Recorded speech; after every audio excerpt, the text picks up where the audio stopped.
mulheres de Deus, amor genuíno, que é que realmente eu vivo o amor genuíno. Glória a Deus. Amém? Nós vamos estar falando sobre mais um capítulo de 1 Tessalonicenses, né?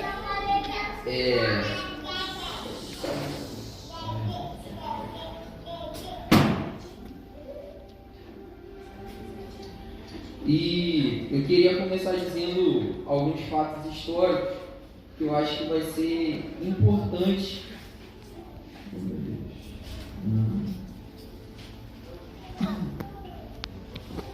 Não pode sumir, gente. Alguns fatos históricos que eu acho importante falar antes da gente entrar no tema, porque eu acho que tem muito a ver com aquilo que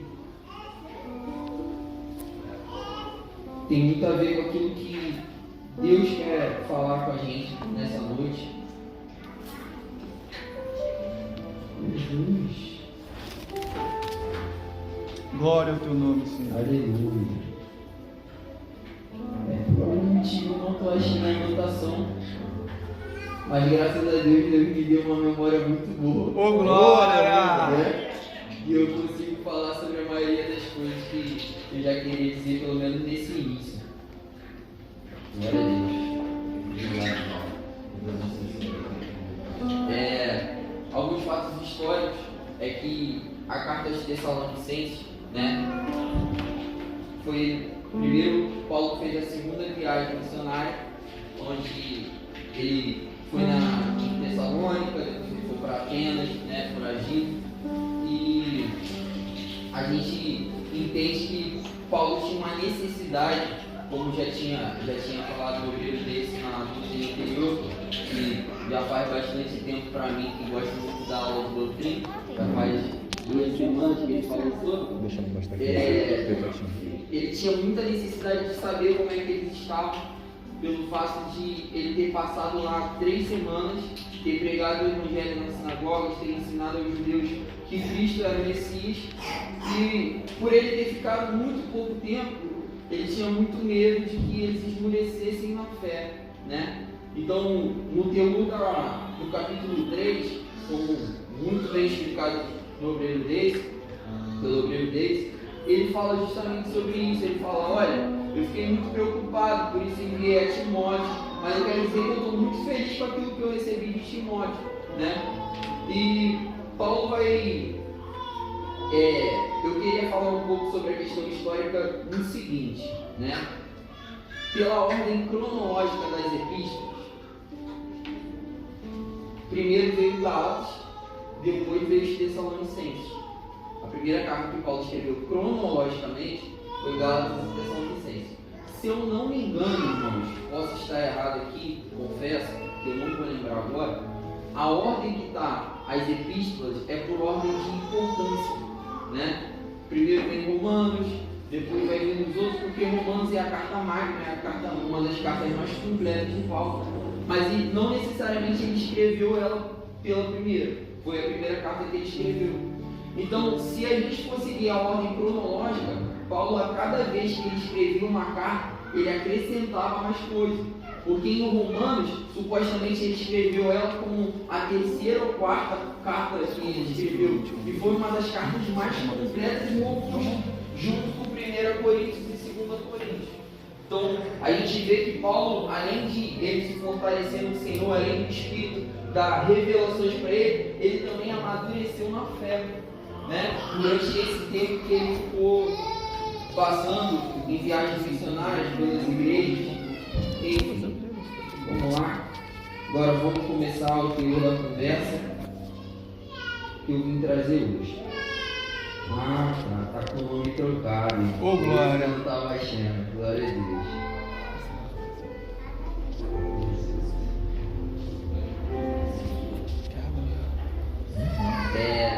Tessalonicenses foi uma carta escrita em Corinto, logo depois de alguns meses dele ter passado, como eu expliquei, por lá, e ele houve a necessidade de saber como é que eles estavam. Vamos começar fazendo a leitura, né? Que é o principal. 1 Tessalonicenses, capítulo 4.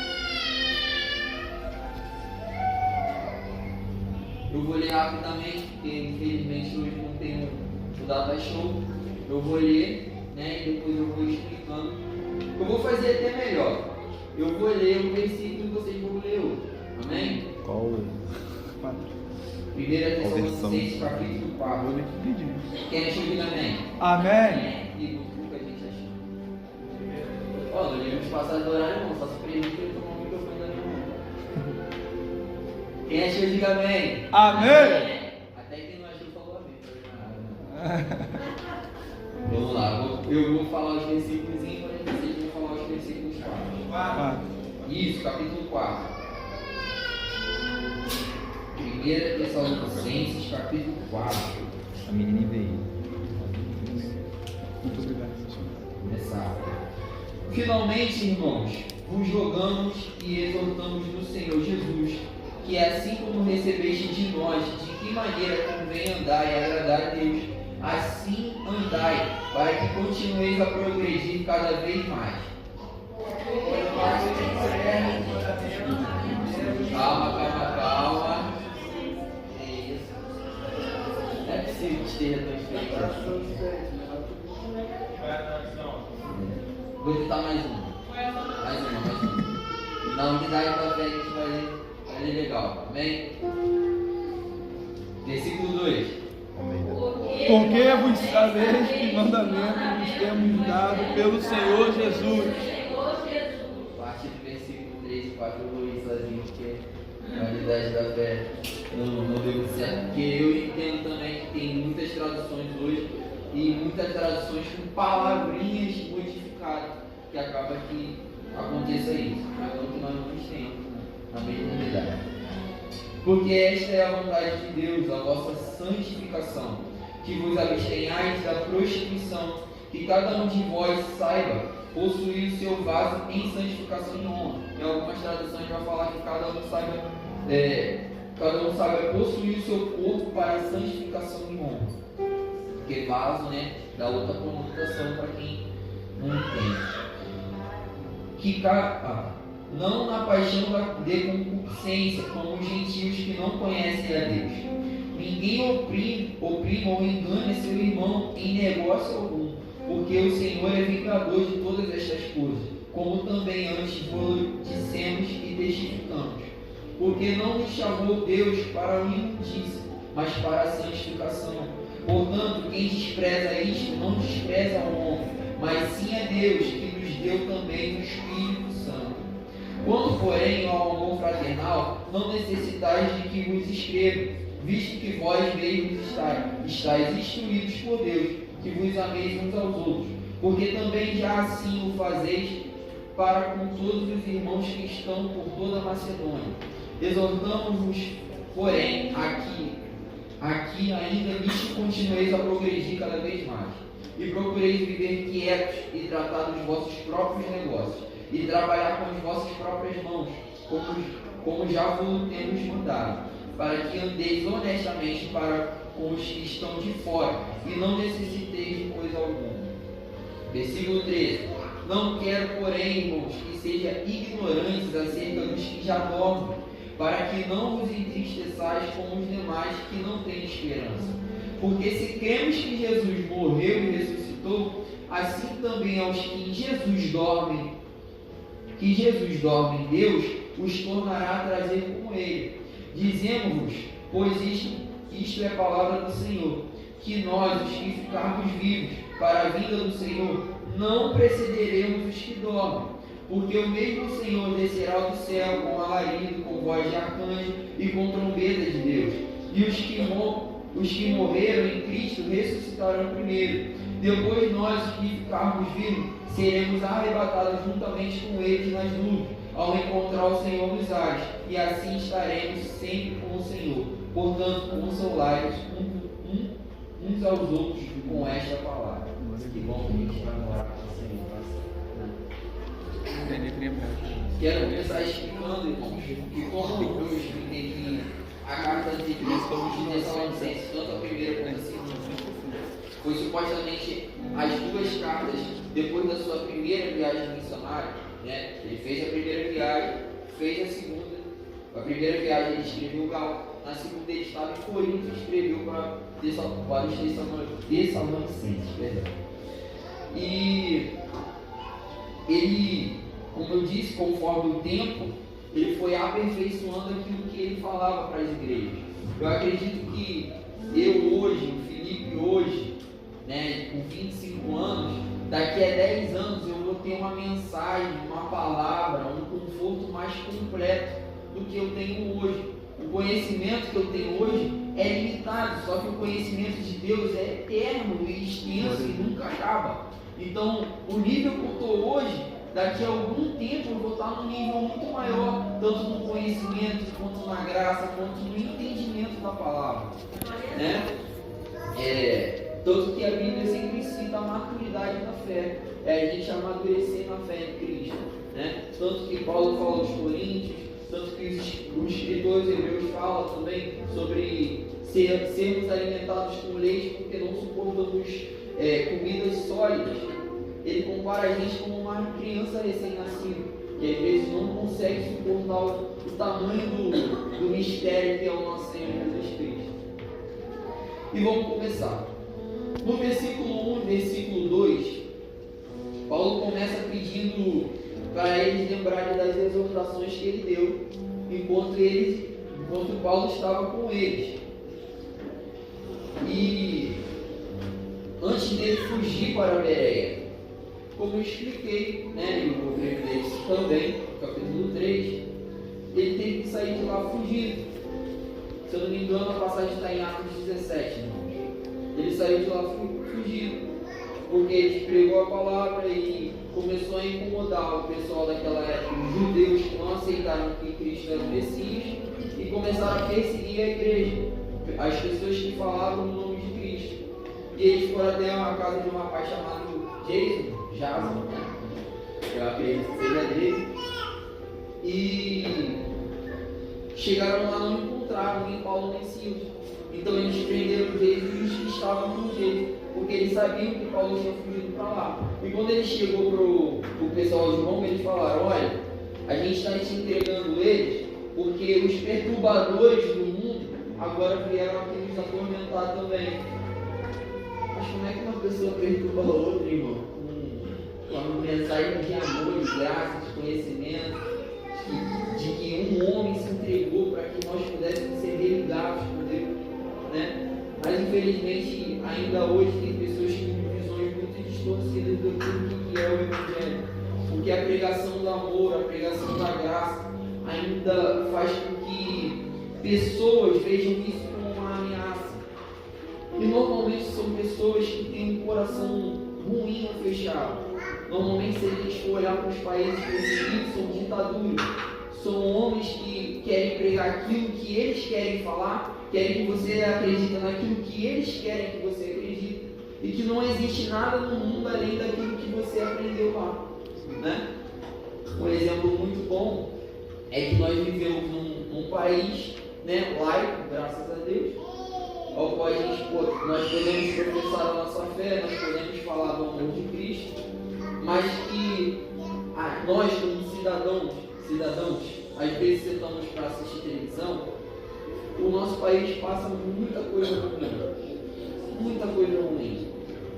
Mas normalmente a gente vê uma vez ou outra notícias sobre outros países, por exemplo, como a Alemanha, né? E não que a Alemanha seja um país ruim, mas coisas que acontecem lá, se não for um boom mundial, você não vai ficar sabendo. Porque eles não querem demonstrar que a Alemanha tem a parte ruim dela. Assim como o Catar, a gente viu na Copa.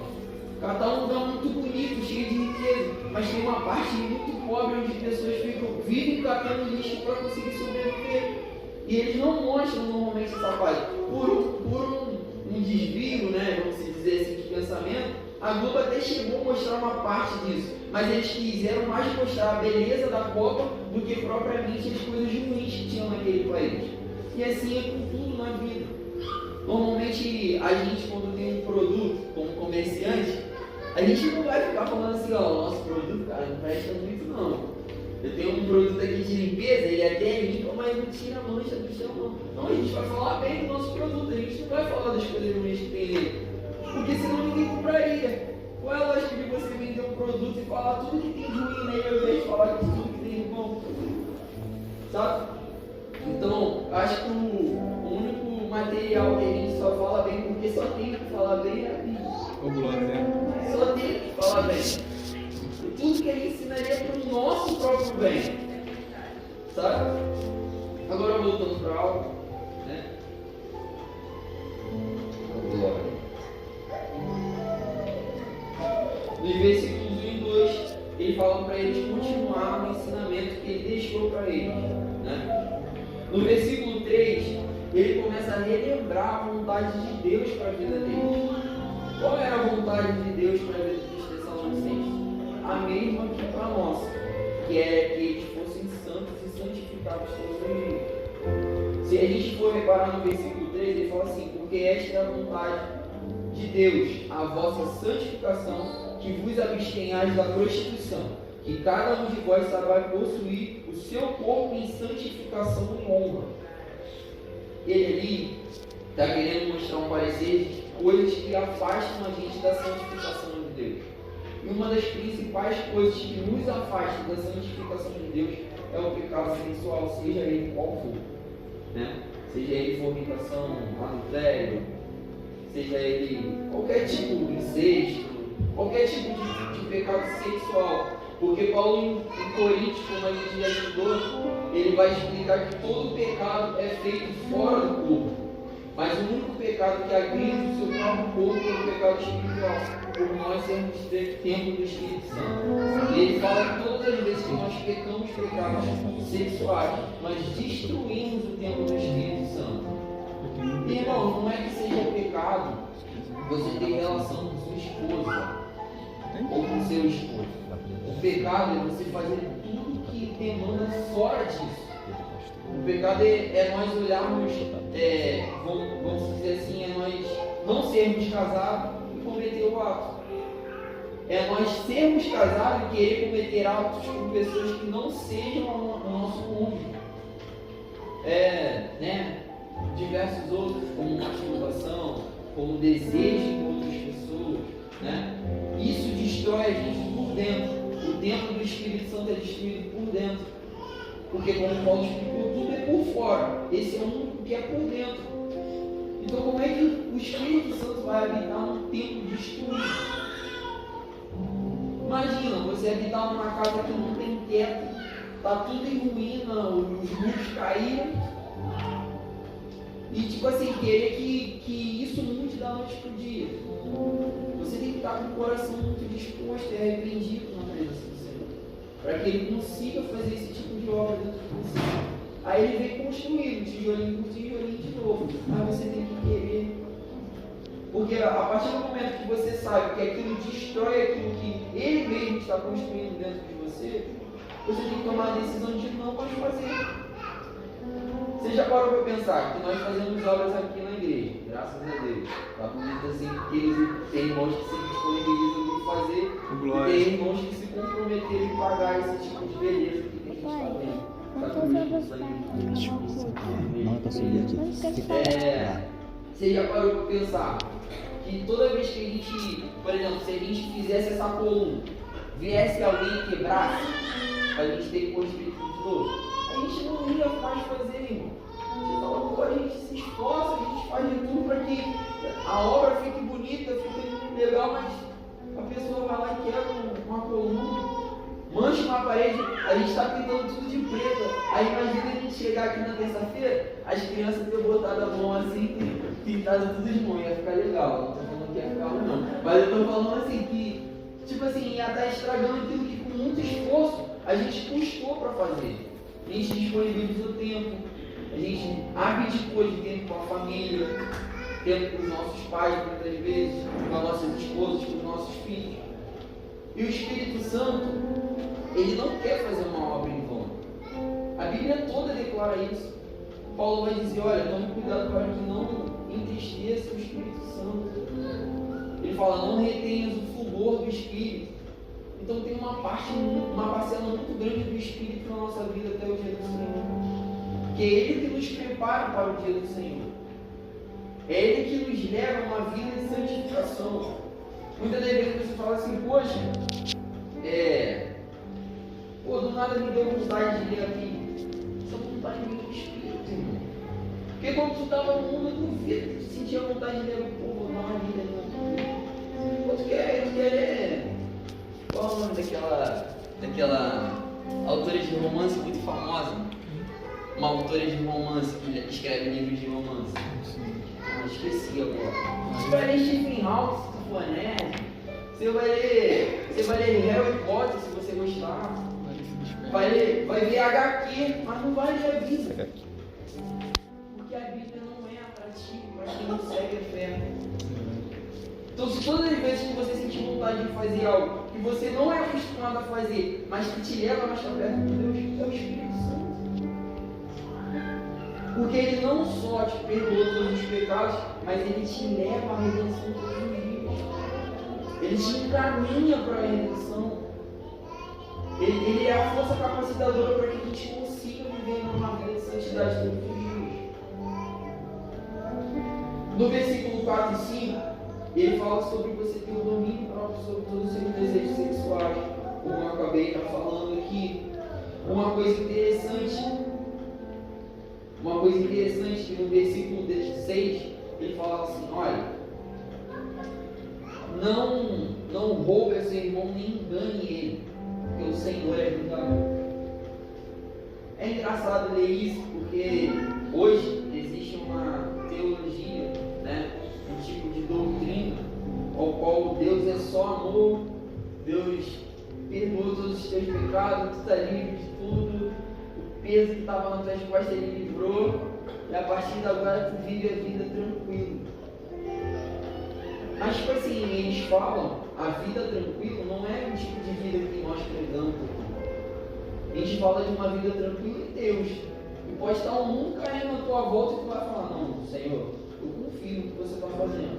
O mundo está caindo na volta e tem um propósito. Agora, um tipo de doutrina que eles pregam é que você pode fazer o que for, que nada vai mudar aquilo, nada vai mudar a tua salvação, você não perde a tua salvação, você não precisa viver em santidade, você não precisa buscar a Deus, porque Deus já veio para você, já te amou, já entregou a vida dele por você. Mas isso é totalmente fora da Bíblia, totalmente fora do contexto bíblico, que ensina de cabo a rabo do Novo Testamento a não só você viver, não só você aceitar a Deus para Ele perdoar os seus pecados, mas você viver em vida de santificação a Ele. E Hebreus vai dizer que mantenha a paz com todos e a santidade, porque sem santificação ninguém verá a Deus.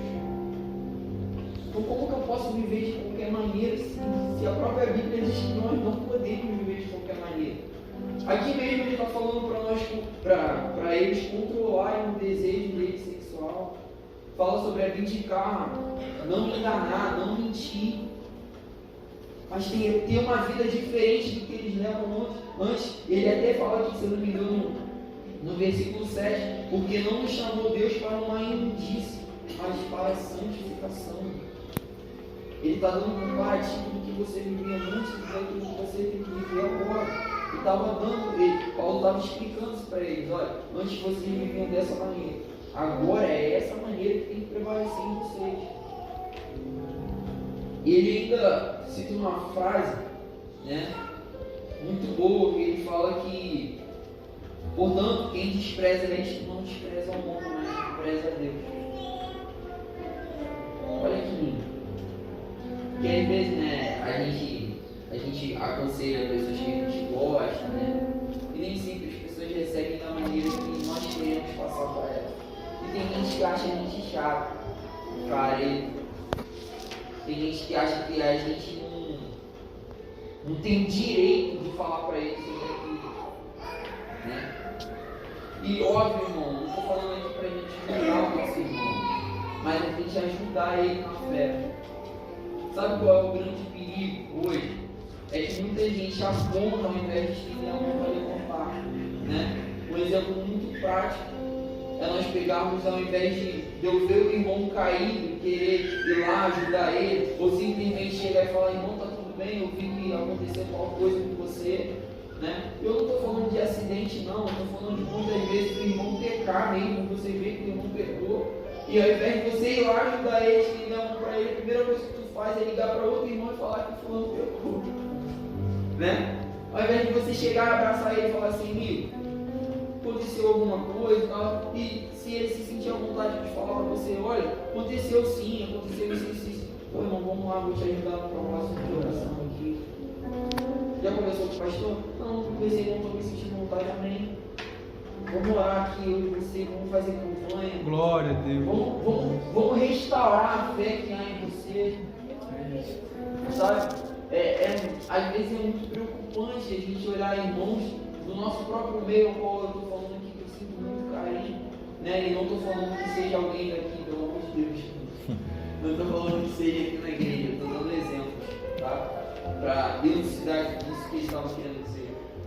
Muitas das vezes a gente olha pessoas que pecam e a gente não tem a capacidade de ajudar. A gente não tem a capacidade de orar por aquela pessoa, sabe? E é o que eu estou te falando, não estou falando que seja porque a nossa igreja é perfeita.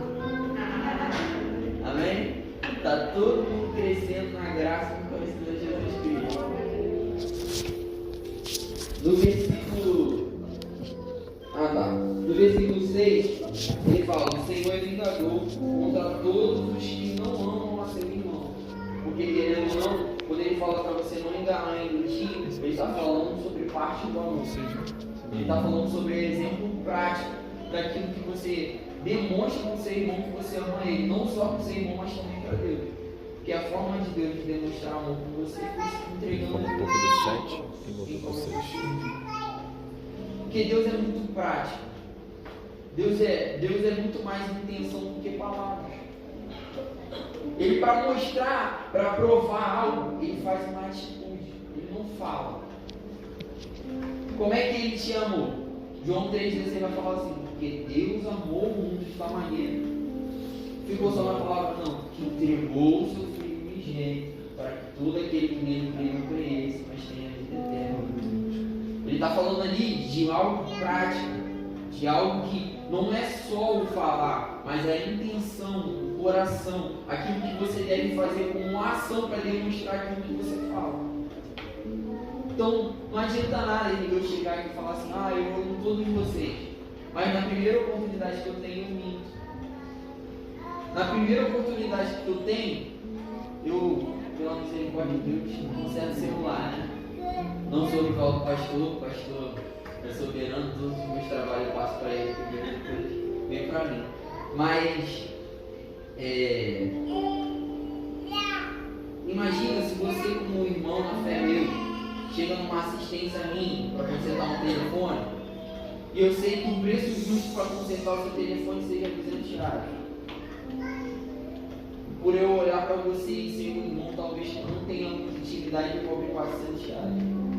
Como é que eu vou falar que eu amo a igreja? Como é que eu vou falar que eu amo meu irmão? Como é que João ainda vai ser mais pesado lá na frente, que a gente vai estudar também, vai falar como é que tu fala que o amor de Deus permanece em você se você não ama nem o teu próximo? É isso. E a palavra em hebraico, né, que diz aqui,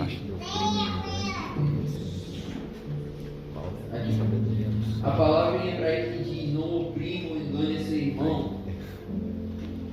a primeira palavra, oprimir, eu não sou grego, né, mas eu vou tentar reproduzir aquilo que está escrito aqui. Hiperbanho, que significa transgredir, errar, pecar, defraudar alguém em negócio. E a segunda, que é não enganar, a palavra que Paulo usou foi pleonecto, ganhar ou levar vantagem sobre os outros. Nada mais do que eu falei aqui, né? Sobre você querer levar vantagem sobre o irmão, mentir para o seu irmão, oprimir o seu irmão, às vezes até para se sentir bem. Do versículo 7 e 8, ele fala para aceitar o chamado de Deus para a santificação. No versículo 7 ele fala: porque não nos chamou Deus para a imundícia, mas para a santificação. Portanto, quem despreza isto, não despreza ao homem, mas sim a Deus, que nos deu também o seu Espírito Santo. está chamando os tessalônicos a viver uma vida de santificação, a viver uma vida diferente daquilo que eles levavam. Ele está chamando para uma nova realidade que foi posta a eles a partir do momento que eles creram que Jesus era o Deus dele. E essa perspectiva, né, a conversão em si, tem que gerar algo. E a forma que Paulo demonstra é que ele fala: olha, vocês viviam de uma maneira, agora vocês têm que viver de outra. Porque a partir do momento que vocês creram que Jesus é o Senhor de vocês, a sua vida não pode ser mais como era antes. Uma vida de imundícia, uma vida de pecado. Mas ele agora está chamando vocês para uma vida de santificação. Amém? No versículo 9, no versículo 10, Paulo no capítulo 1, versículo 7. Vamos abrir lá. Capítulo 1, versículo 7. Qual e qual? Paulo no capítulo 1, versículo 7. O que Paulo vai dizer? De maneira que fostes exemplo para todos os fiéis na Macedônia e Acaia. Paulo já estava... Tessalônica. Tessalonicense. Tessalonicenses. É 1 Tessalonicenses, capítulo 1, versículo 7. E vós, de maneira que fostes exemplo para todos os fiéis na Macedônia e Acaia. Perdão, irmão, porque eu realmente não falei qual era o livro. É porque eu quero, não, quando a gente estuda muitas das vezes, a gente segue uma linha como se todo mundo estivesse estudando junto com a gente. Desculpa. Paulo, no capítulo 1, versículo 7, já tinha dito sobre a fé deles, que era um modelo, já tinha se espalhado para todos os lugares. E agora ele diz que eles receberam o mandamento do amor direto de Deus, e já faziam isso com os irmãos da Macedônia. Ele pedia para eles deixarem ser aperfeiçoados com o amor cada vez mais, né? Se a gente ler o versículo 9 e 10, ele fala: quanto porém ao amor fraternal, não necessitais de que vos escreva, visto que vós mesmos estáis instruídos por Deus, que vos ameis uns aos outros. Então quer dizer, Paulo muitas vezes não deu nem tempo de ensinar para eles sobre o amor. Mas Deus já tinha dado para eles, através do Espírito, a amar uns aos outros. Para a gente ver às vezes que o pessoal da época, né, não tinha o livro que a gente tem hoje, o cano fechado, né, os evangelhos, as epístolas, as cartas. E para pensar que se essa foi a segunda carta, eu segui só uma lógica burra e não estou dizendo que isso aconteceu. Se esse foi a segunda carta que Paulo escreveu, a primeira foi Gálatas, no máximo que eles tinham de informação era a carta de Gálatas. Era o máximo. E isso eu não estou falando que eles tiveram. Quando Paulo escreveu para eles, né, Timóteo já tinha ido lá, já tinha testado que eles permaneceram na fé mesmo diante das tribulações, pediram para eles continuar sendo fortificados através da fé, da graça. Paulo está falando de pessoas que não receberam talvez a completa instrução do Evangelho, mas Cristo já tinha revelado para eles. Cristo já tinha mostrado para eles qual era a intenção do Evangelho, qual era o mandamento principal. Porque o nosso Evangelho de hoje só consiste em dois mandamentos, vamos dizer, magnos: amar a Deus acima de todas as coisas, e a forma que você demonstra de amar a Deus acima de todas as coisas é amando o seu próximo. Ele resumiu toda a lei dos mandamentos, né, dos 10 mandamentos, em duas: ama a Deus, e a forma que você tem de amar, de apresentar para Deus que você ama Ele, é amando o próximo. Porque uma segue a outra. Não tem como você dizer que ama a Deus sem amar o próximo, não tem como você não amar o próximo e dizer que ama a Deus. É simples. Amém? E Paulo vai dizer: porque também já assim o fazeis com todos os irmãos que estão por toda a Macedônia. Exortamos-vos, porém, aqui nisto continueis a progredir cada vez mais. Ele estava falando para eles continuarem no amor, para eles continuarem crescendo no amor. Em 1 João vai explicar um pouco sobre isso, sobre nós sermos aperfeiçoados no amor. Né? E o que é ser aperfeiçoado? Aperfeiçoado é que nós quando entramos, né?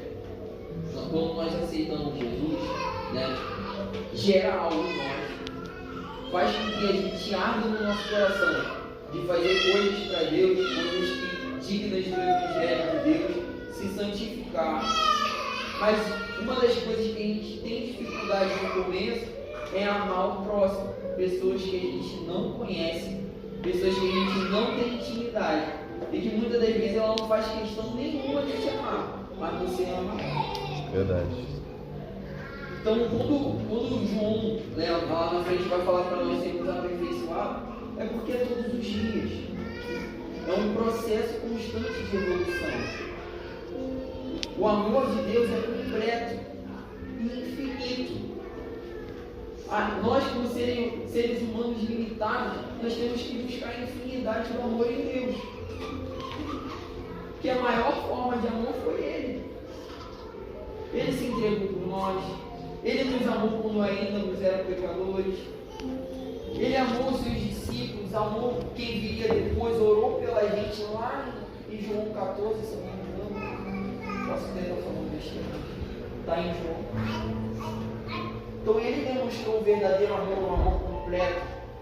Um amor que ama todos os seres humanos como eles estão hoje. E ama tanto a ponto de querer te salvar, para que você tivesse uma vida diferente daquilo que você via vivendo. Só que o amor de Deus não se limita a nós que estamos na igreja.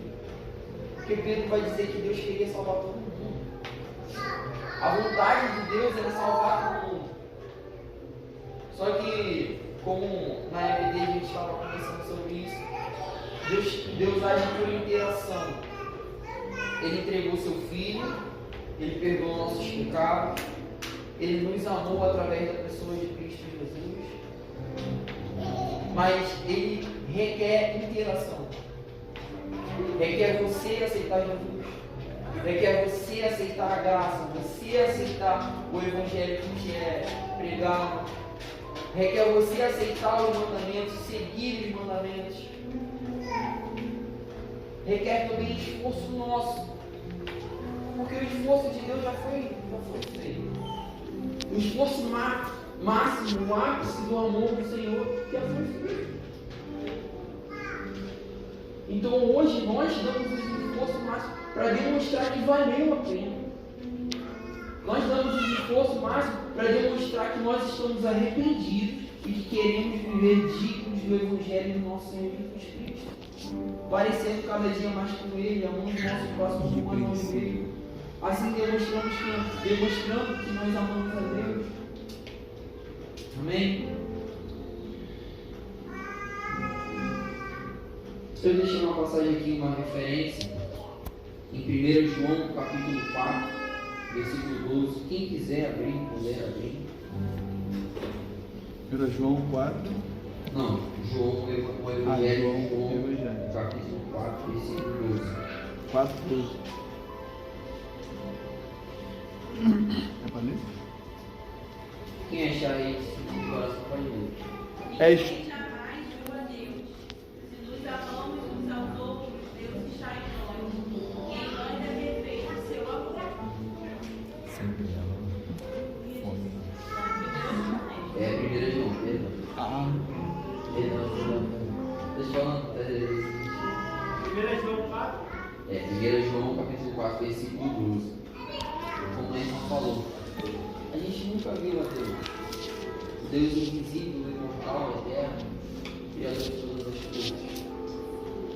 E João, em 1 João capítulo 4, ele fala um pouco sobre isso. É a única forma de demonstrarmos amor a Deus é amando o nosso próximo. Não tem outra forma. Jesus vai falar agora no Evangelho de João, que eu não vou lembrar o capítulo, o versículo agora, porque eu também não anotei, eu não sabia que ia falar isso, mas preciso do Espírito de falar. Que aquele que ama ele segue os mandamentos que ele deu. E qual foi o mandamento que ele deu? Amar a Deus acima de todas as coisas e amar o próximo como a ti mesmo. Amém? No versículo 11 e versículo 12, vou ler só para recapitular. Procureis viver quietos, tratar dos vossos próprios negócios e trabalhar com as vossas próprias mãos, como já vos temos mandado, para que andeis honestamente para os que estão de fora, e não necessiteis de coisa alguma. Paulo ensina eles a buscar muito esforço. A palavra em grego que está lá é philotimeomai. Philotimeomai, PH. Quer dizer, olha, viva Deus com muito esforço. Tenha uma vida tranquila. Né? E philotimeomai. Viva Deus com esforço. Isso aí. Buscar Deus com muito esforço. Uma vida tranquila. Perdão, calma aí. Tá certo, mas o que eu estava querendo dizer é: você buscar viver em Deus com muito esforço, na tranquilidade. Que a palavra que precede antes dele falar viver uma vida tranquila é você buscar com muito esforço. Irmãos, não busca contenda não. Não busca viver uma vida atribulada, não. O amor de Deus faz com que a gente viva uma vida tranquila, porque a paz está dentro de nós. Muitas das vezes você não vai ter a paz com tudo, porque nem todo mundo quer ter a paz com você. Mas dentro de você, você tem que ter uma paz que excede o entendimento de Glória a todos os Deus. outros. Porque nisto consiste o amor de Deus com você. Nisto consiste você habitar dentro de você a presença do Espírito Santo. E se a gente observar os evangelhos, né? Posso até estar enganado, pedir até a diaconisa Ingrid, se eu estiver falando alguma besteira. O único momento que a Bíblia declara que talvez Deus se irou muito foi no momento que eles estavam vendendo coisas dentro do templo.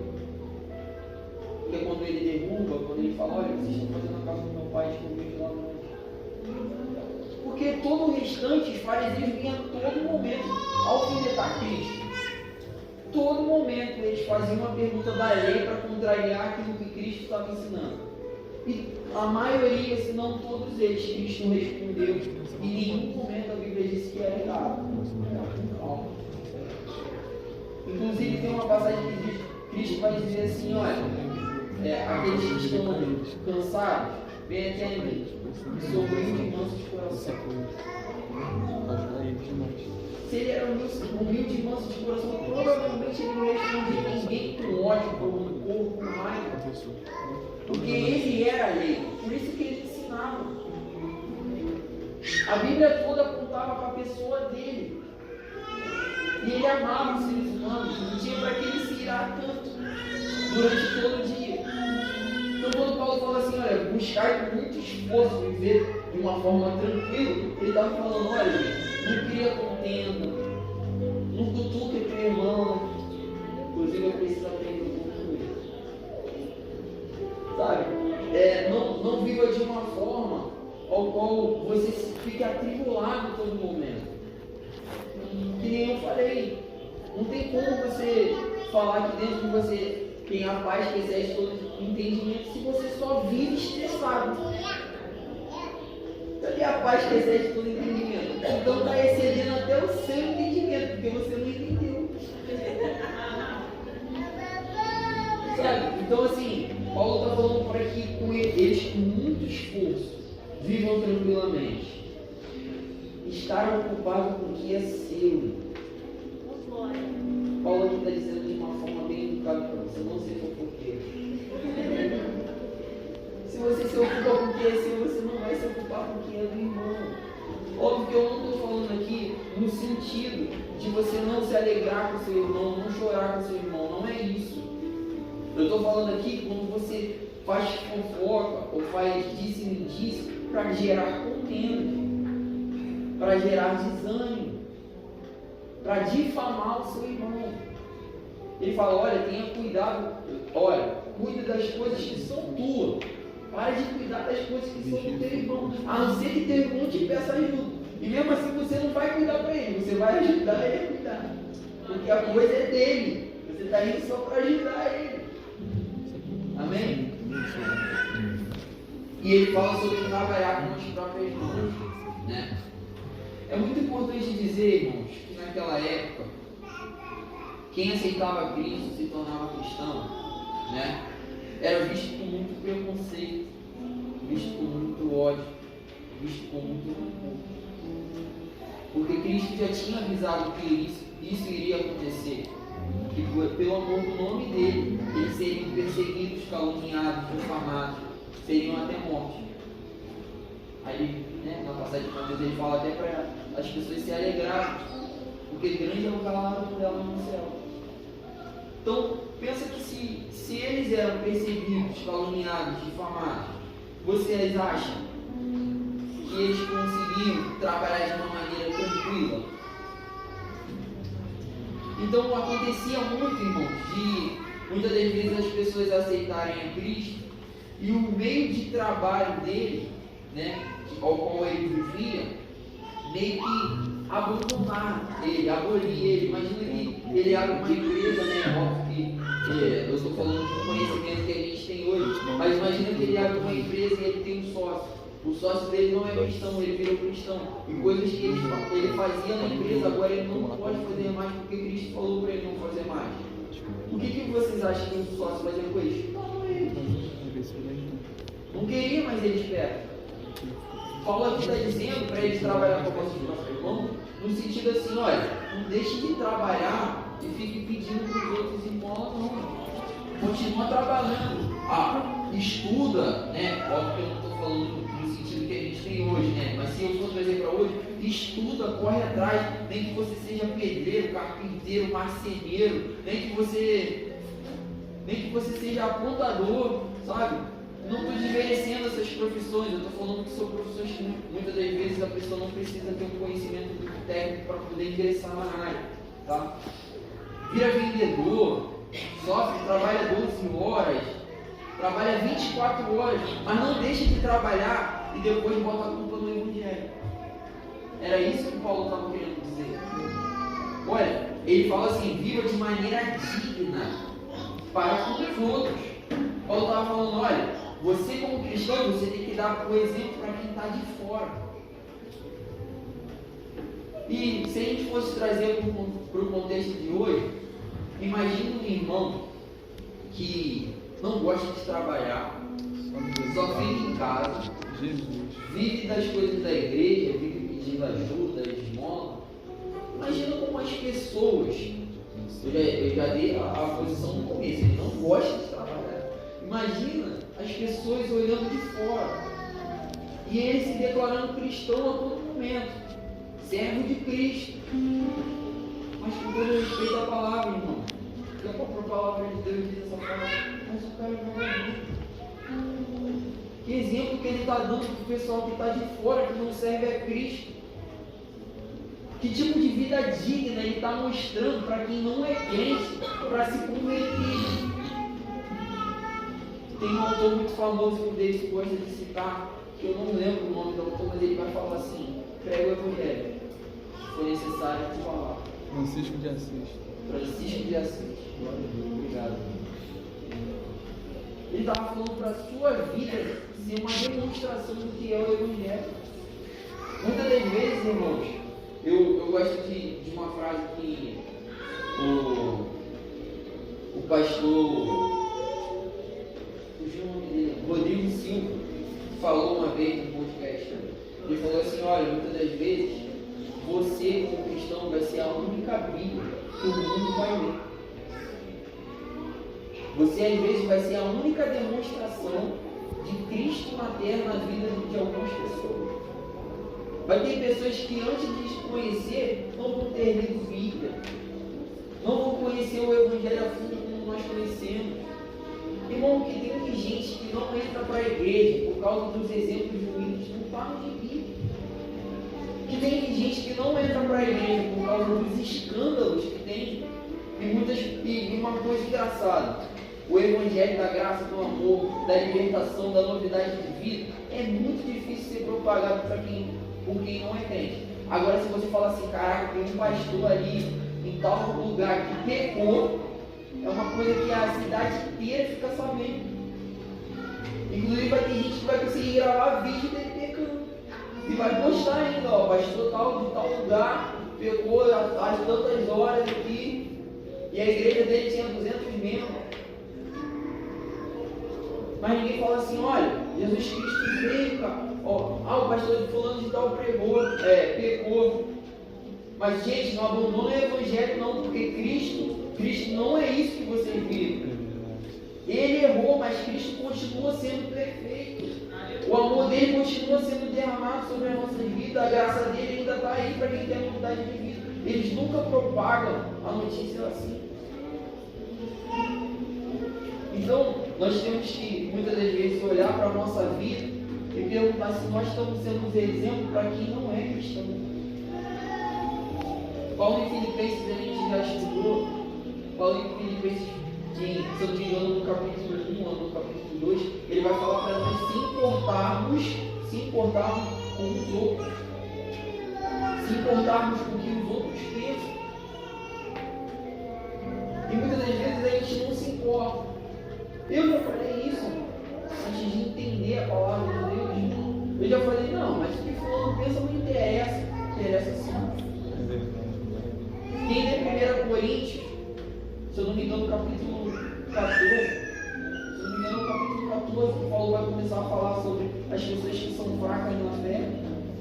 Ele está falando para você se importar com uma pessoa que às vezes não tem tanto conhecimento que você, mas que você não deve desviar a pessoa pelo seu conhecimento. Ele fala assim, se você conhece, dá glória a Deus porque você conhece, mas não desvia quem não conhece que nem você. É porque muitas das vezes, irmão, a gente tem um conhecimento, né? Todo mundo aqui tem um nível de conhecimento da vida, de Deus, do Evangelho. Amém? Todo mundo aqui tem um certo conhecimento. Só que tem um irmão que conhece mais e outros que conhecem menos. Aí muitas das vezes o irmão que conhece mais, ao invés de ensinar, né? Muitas das vezes a pessoa fala assim, pô, eu não faço tal coisa porque é pecado. Muitas das vezes as pessoas que falam dessa maneira é porque ouviram falar de alguém ou porque os pais ensinaram assim, coisas de antigo, pessoas antigas. Aí você vai explicar para o irmão, o certo era explicar para o irmão, não, isso era religiosidade, e mostrar na Bíblia que aquilo não está errado, que aquilo não tem nada a ver com aquilo que Cristo prega. Mas muitas vezes o irmão agride o outro irmão. E gente, antes que vocês olhem para mim e falem assim, como é que você faz isso com o pastor? Mas é porque eu amo muito ele. O pastor Hã? não é só pastor, não. Não. Tem tudo também. É porque eu sou polêmico. Mas Deus está trabalhando isso em mim. Ô, glória! Eu falar muita coisa. Olha aí, ó. Que eu sei, porque eu sei que tem pessoas que não vão entender. E se for para eu falar para pessoas que estão aqui não entender, é melhor não falar. É melhor se juntar com os irmãos que vão entender o que eu estou falando do que falar coisas que vão confundir a cabeça de vocês. Inclusive, a partir do versículo 13, tem coisas que se eu começasse a falar, ia confundir a cabeça. Mas eu não vou falar, não porque prego, mas eu vou ensinar aquilo que deve ser ensinado. Amém? Que é um pouco de doutrina, a gente ensina a doutrina, não tem pensamento. A doutrina continua sendo a fé, o amor e a esperança. Em Provérbios 12, versículo 9, quem pode abrir para a gente? Já está acabando.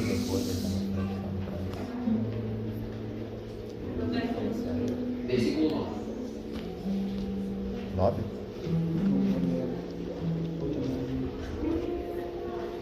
Qual carta, meu? Provérbios 12, versículo 9. 12, né? Isso.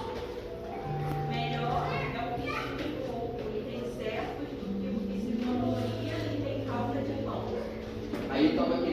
mostrar que desde a época dos judeus era melhor você trabalhar e ser pobre do que ser rico e vagabundo. O cara que teve mais sabedoria, que a Bíblia diz que ninguém teve a sabedoria ou a riqueza dele, estava falando, olha, é melhor você ser pobre, mas trabalhar pelo seu corpo, do que você viver em trabalho e ser vagabundo. Então nós temos que ser exemplos todos os dias. Exemplos de pessoas, exemplos de pais, de mães, exemplos de filhos, exemplos de trabalhadores. Porque Cristo nos chamou para isso. Cristo foi perfeito. Ele nos chama para que todos os dias nós buscarmos sermos perfeitos. Aleluia. Amém? E chegou a parte que eu falei que talvez causaria confusão, mas eu não vou confundir não. Vou explicar vocês na frente. Ele vai dizer no versículo 13 e 14: Não quero, porém, irmão, que sejais ignorantes. Não quero, porém, irmão, que sejais ignorantes acerca do que já dorme, para que não vos entristeçais como os demais, que não têm esperança. Porque se cremos que Jesus morreu e ressuscitou, assim também os que em Jesus dormem, Deus os tornará a trazer com ele. Paulo estava querendo acalentar o coração dos irmãos, que como ele teve que sair fugido, nós entendemos que não era uma cidade onde aceitou muito bem o Evangelho. Então os cristãos eram perseguidos. E com certeza muitos deles foram mortos por causa do Evangelho. E isso talvez poderia entristecer eles. Paulo aqui está aconselhando, está falando, olha, não sejam como os que estão fora de Cristo, aqueles que não creem, que se entristecem demasiadamente. Aí ele vai falar, olha, por eles poderem acreditar que se ele morresse perderia a salvação, Paulo vai explicar no versículo 14. Olha, porque aqueles que dormem em Jesus, dormiram em Jesus, Deus é poderoso e vai trazer eles de volta naquele grande dia. Eles serão salvos também, porque eles poderiam pensar que só iria ser salvo quem estava vivo. Como o cara teve só 3 semanas para ensinar o Evangelho de Cristo, né? Aqui, graças a Deus, a gente tem um ano inteiro de doutrina. O cara só teve 3 semanas para tentar passar tudo que ele podia. Primeiro ele tinha que convencer judeus de que o Cristo era o Messias. E depois disso ele tinha que ensinar a todo mundo que se convertia qual era a doutrina do Evangelho. Só que em 3 semanas eu acho muito difícil também. A gente não aprende a Bíblia todo dia. Imagina só 3 semanas. Irmãos, eu estava conversando com o Guilherme Davis. Eu não lembro se eu já disse essa frase para ele, mas o conhecimento de Deus é infinito. Você vai ler a Bíblia 377 vezes e você vai ter um entendimento diferente nas 377. Vai ter coisas que você deixou passar, que você não leu, que você às vezes não olhou, simplesmente você leu ali, passou e tal. Aí você fala assim, muitas das vezes você chega para alguém que entende um pouco mais e fala assim, poxa, a Bíblia não fala sobre isso. Aí ele fala assim, tá em tal lugar. Aí eu, caraca, eu li o Evangelho de João não sei quantas vezes, não tinha visto isso aqui. Então assim, ele só teve 3 semanas para passar. Então ele aqui está explicando, olha, não se entristeça como os que não têm esperança. Porque eles, assim como eles morreram crendo em Jesus Cristo, e Cristo também ressuscitou, Deus os ressuscitará. Eles vão ser salvos também. E aqui em Romanos capítulo 14, versículo 8 e 9, eu falei para não ficar um pouco extenso. Ele fala, se vivemos, vivemos para o Senhor. E se morremos, morremos para o Senhor. Assim, quer vivamos, quer morramos, pertencemos ao Senhor. Por esta razão, Cristo morreu e voltou a viver para ser Senhor de vivos e mortos. Lembrando que Romanos veio depois dos Tessalonicenses. Então, Paulo já acrescentou mais coisas nas cartas de Romanos, que a gente já leu. E hoje a gente já tem um entendimento mais apurado. Só que para eles, para passar para eles, é um conhecimento um pouco mais prático. pouco mais reto, direto daquilo que ele queria falar. E eu vou demonstrar isso, né? Porque se a gente reparar do versículo 1 de 1 Tessalonicenses 4 até o versículo 12, ele falou sobre os 3 principais fundamentos do Evangelho. Ele falou sobre você ter fé, porque só vive em santidade quem tem fé. Aí ele falou sobre o amor, e ele falou sobre a esperança. Que lá em 1 Coríntios, que foi uma carta escrita, depois ele vai complementar explicando sobre o amor. Mas aqui ele já passava de uma forma bem prática, rápida e simples, que eles tinham que ter fé primeiro, de que eles tinham que viver em amor e de que eles tinham que ter esperança na volta de Cristo. A mensagem não muda. O que muda são para as pessoas que eles vão falar. Porque para escrever cartas aos romanos, como em Roma tinha muitas pessoas que eram judaicos, ele teve que ser um pouco mais rebuscado. Mas para falar para os tessalonicenses que ele teve pouco tempo, ele tinha que falar de uma forma bem prática, que eles entendessem e começassem a praticar naquele momento. Começassem a entender, não é? Agora a gente entendeu, começassem a praticar. Amém? E eu dei outro exemplo, eu escrevi outro exemplo em 1 Coríntios 15, do versículo 20 ao versículo 23. Mas de fato, Cristo ressuscitou dentre os mortos, sendo as primícias dentre aqueles que dormiram, visto que a morte veio por um homem só. Também a ressurreição dos mortos veio por meio de um só homem. Pois da mesma forma como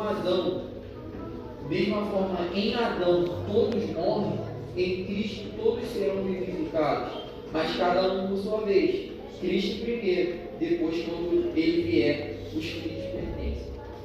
Ele está falando que na volta de Cristo, os mortos serão ressuscitados para estar com eles também, né? E ele estava falando para eles não se preocupar se o irmão chegasse a falecer nesse ponto, chegasse ao nível máximo do esgotamento físico dele e falecesse por causa do Evangelho, porque eles não perderiam salvação. E é onde que nós vamos entrar nessa parte, do versículo 15 ao versículo 18. Dizemos, pois, isto é a palavra do Senhor, que nós, os que ficarmos vivos para a vinda do Senhor, não precederemos os que dormem. Porque o mesmo Senhor descerá do céu com alarido, com voz de arcanjo e com a trombeta de Deus. E os que morreram em Cristo ressuscitarão primeiro. Depois nós, os que ficarmos vivos, seremos arrebatados juntamente com eles nas nuvens e encontrar o Senhor nos ares. E assim estaremos sempre com o Senhor. Ele aqui está dizendo já uma parte que nós chamamos de escatologia, na linguagem mais difícil, que significa, em grego, estudo do fim, ou estudo das coisas do fim, né? E é um tipo de aula muito complexo, porque escatologia não é só em Apocalipse, vem desde o Velho Testamento, do Novo, nas cartas, porque se vemos que Apocalipse foi a última carta a ser escrita, mas não foi Apocalipse que estava se falando da volta de Cristo. O próprio Senhor Jesus foi a pessoa que mais falou sobre a volta dele no Evangelho, como seria, o que queria acontecer. Paulo pela revelação falou também, Pedro pela revelação falou também, e porque estava com Cristo ouviu todas as coisas que ele falou. Então a escatologia é um estudo muito complexo, né? Irmãos, existem três linhas de pensamento, mas duas predominantes. É aí que eu falei sobre a questão de dar um nó na cabeça, mas eu vou explicar. Existem pessoas pré-tribulacionistas,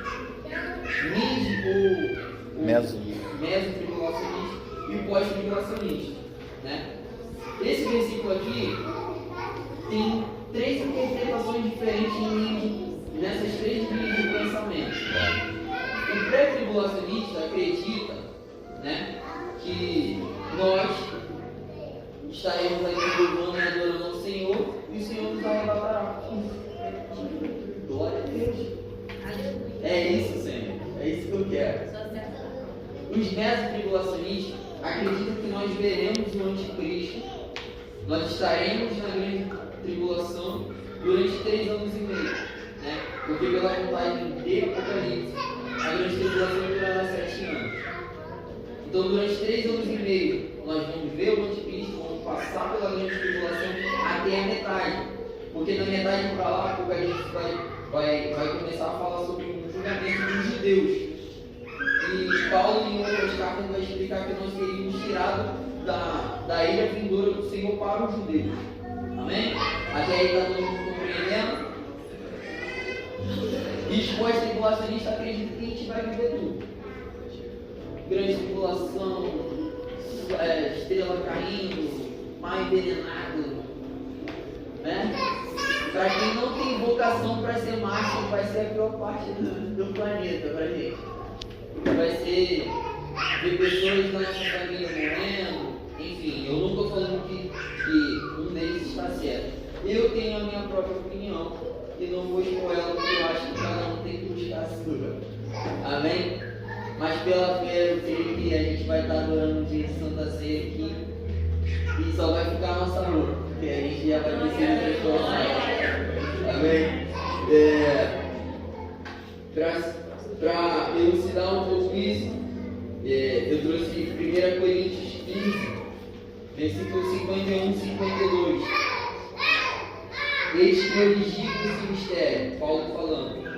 Nem todos dormiremos, mas todos seremos transformados num momento, com um abrir e fechar de olhos, ao som da última trombeta. Pois a trombeta soará, os mortos ressuscitarão incorruptíveis e nós seremos transformados. Glória a Deus. Glória a Deus. E para simplificar o que eu estou falando sobre a interpretação, né?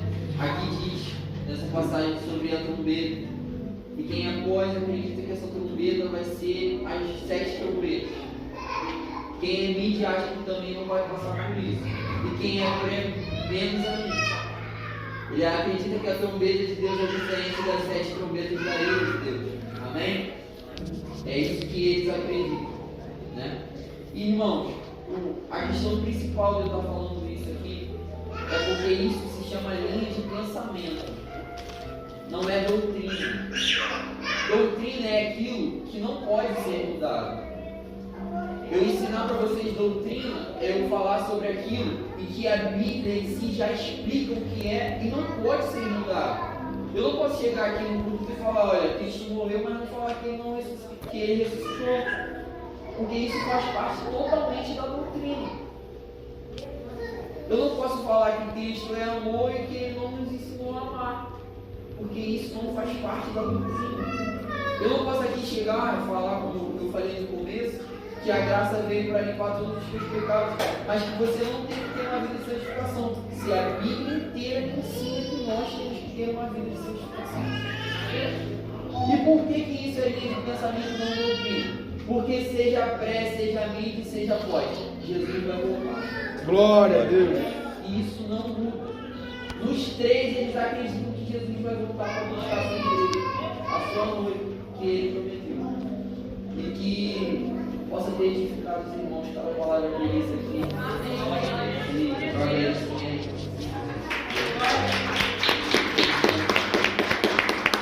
Glória a Deus. A paz do Senhor, irmãos.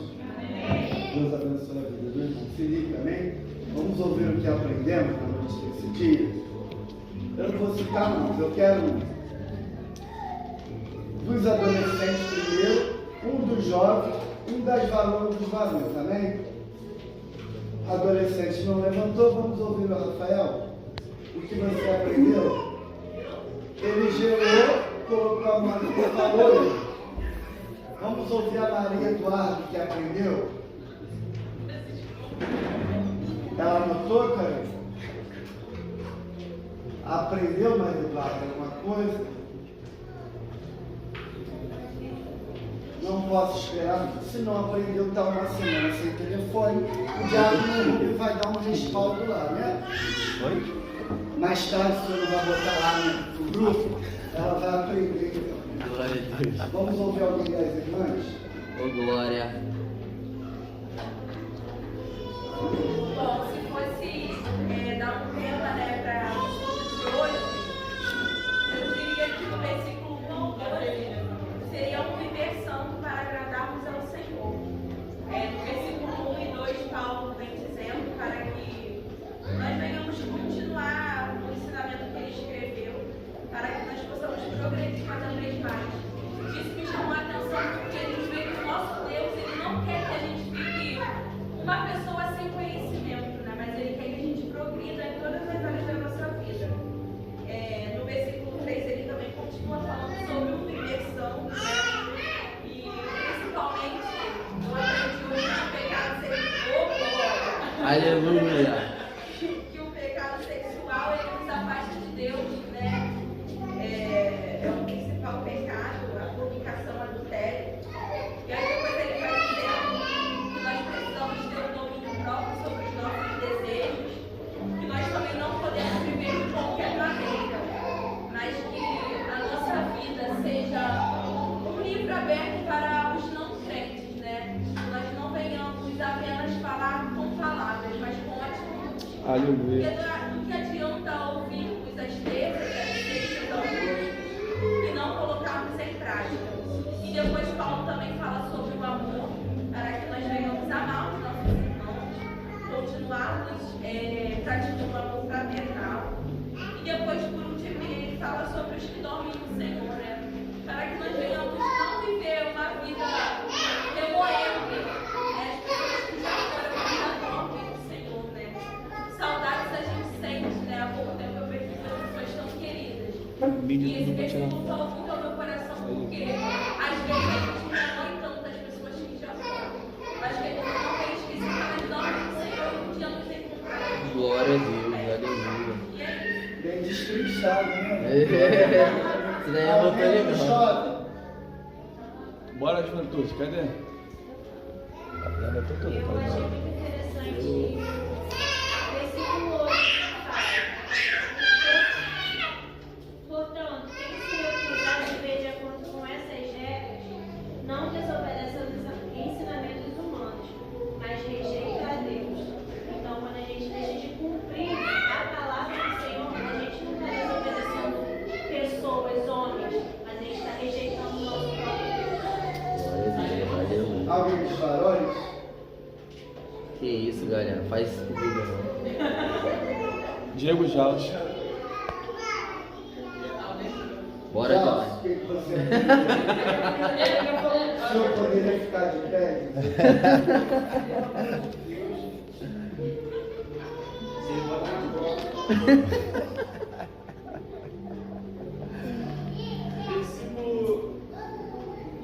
Versículo 4 e 5 fala sobre o domínio sexual sobre si, né? Que nós devemos buscar sempre a santificação. Sobre isso. Aí vai ouvir, né? Só ousadia. Eu me apeguei muito ao versículo que o irmão falou, que uma palavrinha muda muito, né? Eu já vi pessoas pregando e falando: seguir a paz e a santificação, sem a qual ninguém verá a Deus. Seguir a paz com Tudo. Quer ver? Tu consegue seguir a santificação em paz sozinho. Vai pro teu quarto, se tranca e acabou. O negócio é quando engloba todos. Aí que o mistério é forte, né? Vou lá em casa, eu estou orando, jejuando, vai dar domingo, a hora de ir pro culto. Só Jesus. Some e meia. Some isso, some aquilo. Aí engloba todos. Né, esposa? Papai do céu está cuidando de tudo. Amém? Irmãos, vamos tirar nossas ofertas. Glória a Deus. Já que o grupo vai estar orando pelos dizimistas, pelos ofertantes. Glorioso Deus, eterno Pai, nós entramos agora em Sua presença para glorificar e bendizer o Seu santo, poderoso nome, Pai. Entregar, meu Pai, mais uma vez o que há de melhor, meu Pai.